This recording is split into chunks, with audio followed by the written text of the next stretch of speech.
Hello everyone, good morning, welcome back to my channel. আশা করি তোমরা সবাই খুব ভালো আছো, আমিও ভালো আছি। আজকে হচ্ছে সোমবার আর এখন বাজে সকাল 7:30। এখন থেকে তোমাদেরকে সাথে নিয়ে আজকের ব্লগটা শুরু করছি। মঙ্গলবারে তো মায়ের কাছে গিয়েছিলাম, বৃহস্পতিবার কি শুক্রবার ফিরে আসার কথা ছিল, কিন্তু একটা বিশেষ কারণের জন্য ফিরে আসতে পারিনি। তো গতকাল রবিবার গেছে, রবিবারে বিকালবেলাতে ফিরেছি। তো মাম্মাম এখন 8:30 মতো বাজে, রেডি হয়ে নিয়েছে, কলেজ যাচ্ছে।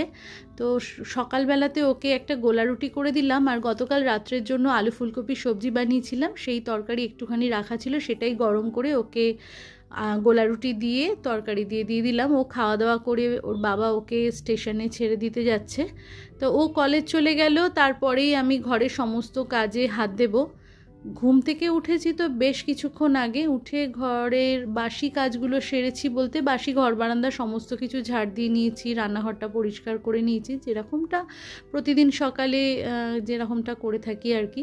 তো এখনও অবধি ঘরদোর গুছানো বা বিছানাপত্র তোলার মতো সময়টা হয়নি। ঘরের কাজে হাত দেওয়ার আগে ভাবলাম মাথায় একটুখানি ভালো করে তেলটা মেখে নিই, কারণ আজকে শ্যাম্পু করব। তো মাথায় তেল মেখে নিয়ে চুলটাকে ভালো করে আঁচড়ে বেঁধে নিলাম।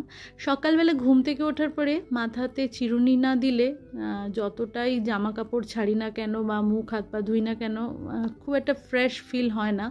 এটা আমার অভ্যেস বরাবরের। ঘুম থেকে উঠেই সকালবেলাতে বাসি জামা কাপড় ছাড়ার সাথে সাথে আমি মাথাটা ভালো করে আঁচড়ে চুলটা বেঁধে নিই। তো আজকে তেল দিয়ে ভালো করে চুলটাকে টাইট করে বেঁধে নিলাম, আর এবারে ঘরের সমস্ত কাজকর্মতে হাত দেব। তো আমার এইটুকুনি কাজ করতে করতে বাবু মেয়েকে ছেড়ে চলে এসেছে স্টেশনে। তো আগে আমি ছাদের খাটের চাদরটাকে তুলে ছাদের খাটে আবার একটা চাদর পেতে দিচ্ছি। আমি কয়েকদিন বাড়িতে না থাকাতে ঘরদোরগুলো অগোছালো হয়ে রয়েছে। মামাম নিজের পড়াশুনো কলেজ নিয়ে ব্যস্ত, আর বাবু ব্যবসার কাজে বেশিরভাগ সময়টাতেই বাইরে কেটে যায়। তো ঘরদোরগুলো ঠিকঠাক করে গুছিয়ে রাখবেটাই বা কে, তাই যে কদিন ছিলাম না সে কদিনে একটুখানি এদিক ওদিক হয়েই গেছে। তো আজকে সব কটা খাটের চাদরগুলো সমস্ত চেঞ্জ করেছি, রান্নাঘরটা যেমন একটুখানি, কালকে বিকালবেলাতে এসেই একটুখানি জিনিসপত্রগুলো গুছিয়েছি, কারণ আমি তো 2-3 দিনের রান্না করে গিয়েছিলাম। তারপরে আরও যে 2 দিন এক্সট্রা ছিলাম মায়ের কাছে, সে কদিন ওরা নিজেদের মতো আবার রান্নাবান্না করে খেয়েছে। আর আমার একার হাতে রান্নাঘর, আমি যে জিনিসটা যেভাবে গুছিয়ে রাখি, অন্য হাত পড়লে অগোছালো তো একটু হবেই। তো এখানে নতুন কিছু নেই বলার। আজকে আমি আর বাবু সকালে জলখাবারটা আমার বাড়ির সামনে যে স্টলটা দেখতে পেলে ওইখান থেকে পেটাই পরোটা দিয়ে আমরা সেরেছি। চারিদিকটা অগোছালো হয়ে রয়েছে, সেই সমস্তগুলো গোছাতে গোছাতে একটু দেরিও হয়ে গেছে, আর বাবুরা যে খিদেও পেয়ে গেছিলো, ওর একটুখানি বেরোবার তাড়াই ছিল।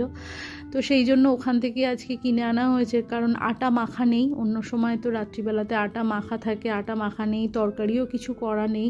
সব সময় ফ্রিজে কিছু না কিছু একটু আধটু থেকে যায়, তা না হলে সেরকমভাবে চিন্তা ভাবনা করে আগের দিনকে তরকারিপত্র আমি কেটে রাখি। তো এখন সকালবেলাতে কেটে টেটে নিয়ে করতে গেলে, আর ওর একটুখানি হাতে তাড়া আছে, সময়ের মধ্যে করে উঠতে পারতাম না, সেই জন্য আজকে সকালে জলখাবারটা বাইরে থেকে কিনে আনতে বাধ্য হলাম।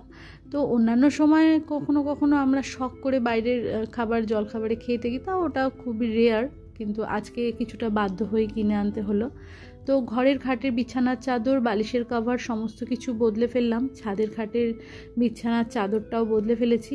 এবারে মেয়ের খাটের চাদরটা বদলে ফেলবো, কারণ ওর খাটের উপরে বই খাতা ল্যাপটপ আর কিছু জ্যাকেট দিয়ে ভর্তি করা ছিল।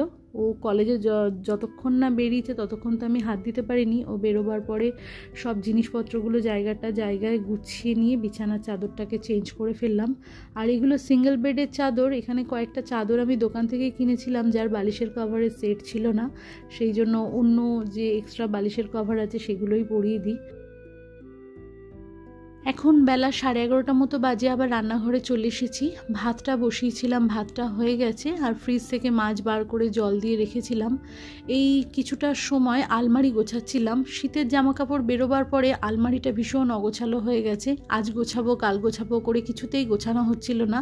তাই আজকে হাতে সময় ছিল, বাড়িতে কেউ নেই, একা আমি, সেরকম রান্না বান্নারও চাপ নেই। কাজকর্ম মোটামুটি কিছুটা সেরে নিয়ে আলমারিটার একটা তাক মোটামুটি একটুখানি গুছিয়ে উঠতে পেরেছি। আজকে মাছটা তো বের করে রেখেছি, ভেবেছি আলু আর বিনস দিয়ে মাছটা ঝোল বানাবো।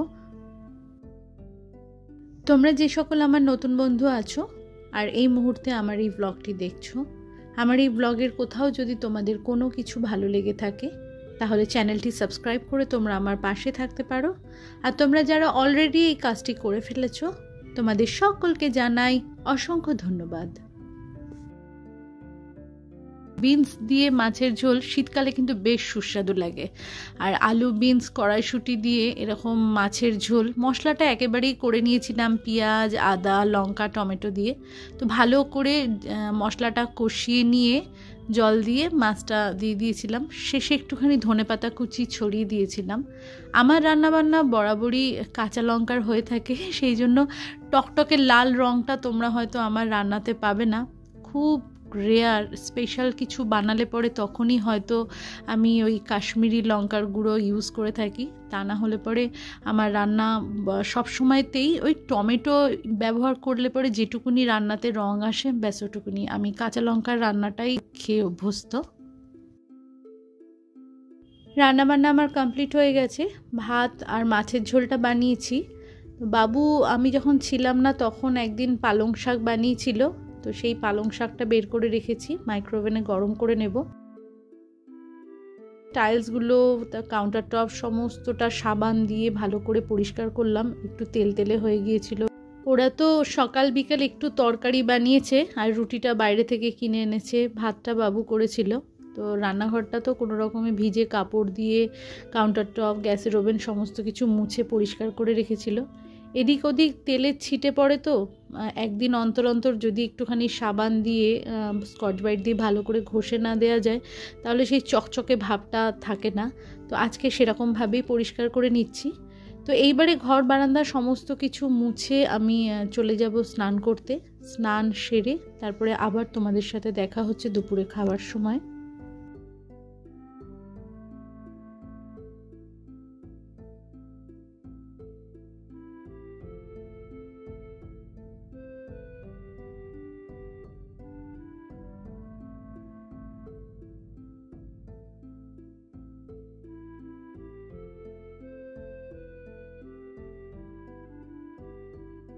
এখন বেলা 1:30 মতো বাজে, দুপুরের খাবারের সময় হয়ে গেছে। খাবার সার্ভ করে নিচ্ছে আমার আর বাবুর জন্য। মেয়ে তো কলেজে গেছে। আজকের ভাতটা একটু সকাল সকাল করে ফেলেছিলাম বলে এই মুহূর্তে ভাতটা একটু ঠান্ডা হয়ে গেছে। তো এই যে আমার দুপুরের খাবার রেডি, বিনস আর আলু কড়াইশুঁটি দিয়ে মাছের ঝোল আর পালং শাক চচ্চড়ি।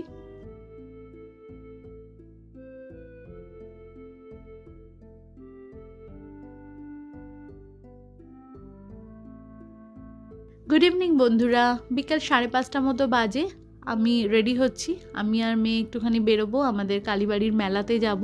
তো বাড়ির সামনে কালীবাড়ির মেলা প্রায় 1 মাস হতে চললো, এখনও অবধি যাওয়ার সুযোগ হয়নি। একদিন তো সকালে বাবুর সাথে গিয়েছিলাম, গিয়ে সকালে পুজো দিয়ে এসেছিলাম। ওই সময়টা তো সব কিছু বন্ধ থাকে। বিকালবেলাটাতে একদম চারিদিকে জমজমাট পরিবেশ, বিভিন্ন খাবারের দোকান, দোলনা, আরও কত কিছু আছে। তো চলো আজকে একটুখানি মেলাটা ঘুরেই আসি।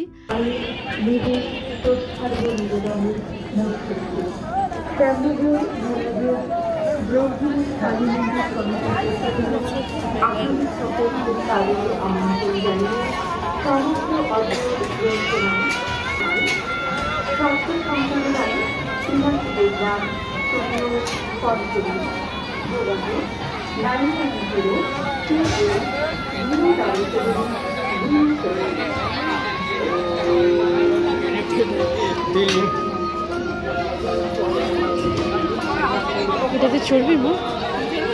চাট সেন্টারে আমি আর মেয়ে দুজন মিলেতে চাট খেয়েছি।